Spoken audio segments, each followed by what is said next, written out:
Hello guys, welcome back to Comic Book Cafe, and today we are reviewing Book of Death, The Fall of Bloodshot #1. This is the big Book of Death event happening in the Valiant Universe this summer. So, if you don't know who Bloodshot is basically the perfect killing machine that has got like billions of nanites in his blood system that give him a variety of superhuman-like abilities and stuff. You know, he can heal and live longer than normal people and all that stuff. But when they originally gave him this, he was brainwashed to be, you know, a soldier for basically a private paramilitary contractor. Again, he eventually broke free of that programming and became a hero. Now, to get to the Book of Death, the book of the Geomancer, as they call it, was brought to the present by a young girl named Tama, and the tome foretells the dark future of the Valiant Universe and speaks to the fates of many of its heroes, and this is the story of the fall of Bloodshot. Now, this is a very interesting book, because this goes through different phases of Bloodshot's life. So we start off with him thinking of the past, thinking, you know, he can't remember the early days. That's like that he doesn't have that memory anymore. But he thinks of all the people that had died, who were not necessarily enemies, and how he had just didn't want to do that. But every time he seemed to run away, he was made to be a killing machine, and that seemed to be his fate.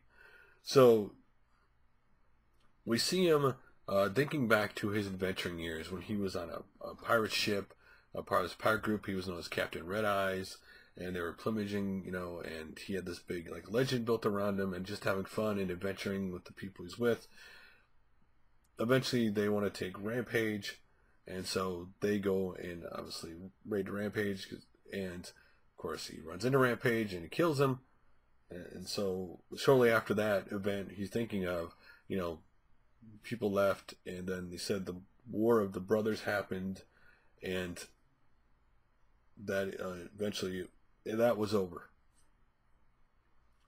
So now you see him again, wanting to be left alone, so he's in the Antarctic, or in a very cold place. I assume it's the Antarctic, and he's eating a polar bear he had hunted, and these people come up to him with spears, and Agori, you know, this is the place where he points out that, you know, he can access any satellite and stuff and internet, and so he can, you know, translate, and he speaks their language. And he goes to, at first, you know, he told them that he can hunt and they'll never, you know, go hungry again. And at first they kept him outside. Obviously he's an outsider, you know, he's different. But eventually he shows they accept him in. You know, he goes hunting with them. He eventually, you know, falls in love with somebody. And he points out that, you know, he'd hear explosions and sounds, but those are not his wars. He thought he would never, you know, at one point thought he'd never have to do that again. He was happy. But then you see him, he gets abducted by a spaceship. It's a silly thing, but still, he's abducted by a spaceship.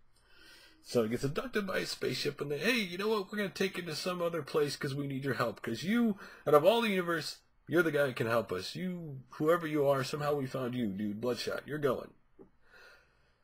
So the crowd frees him, and they take him to their planet, which ends up being the War of the Robots. And he fights, and he becomes king. He saves the people, and he becomes king. And I guess he lived there for hundreds of years, and their payback for him saving them is to dump him back on Earth hundreds of years later. So, he does make a point when they abduct him to help him, how he always considered that place, that cold winter place, his home, and them and his people, despite the fact he's left, you know, been gone, that he'd always consider that home and his people. So they dump him back to Earth. Hundreds of years later, how has the Earth changed? What has changed? What has changed is the first thing he runs into in the forest is a dinosaur, which he takes out, and he takes out all the dinosaurs in the forest, and he makes reference to how after that, you know, he lived hundreds of years more, and he had fought many other wars, but everyone, you know, always in the same with someone he loved or someone he cared about getting hurt. He also goes back, when he first lands, I forgot this, he goes back to places he was. The original place he's from, but now it's just all destroyed trees, and then he goes back to the Antarctic place. And like you said, he never felt more alone when he went there, and obviously there's nobody there anymore. And so now we skip to, hundreds of years later, futuristic scene. He's walking through this futuristic city. He's, and I always sing down how he's, really hundreds of years old, and his nanites are 100 years old, and he's just old. His nanites are getting weak, and they're not working like they used to. He knows his time is close.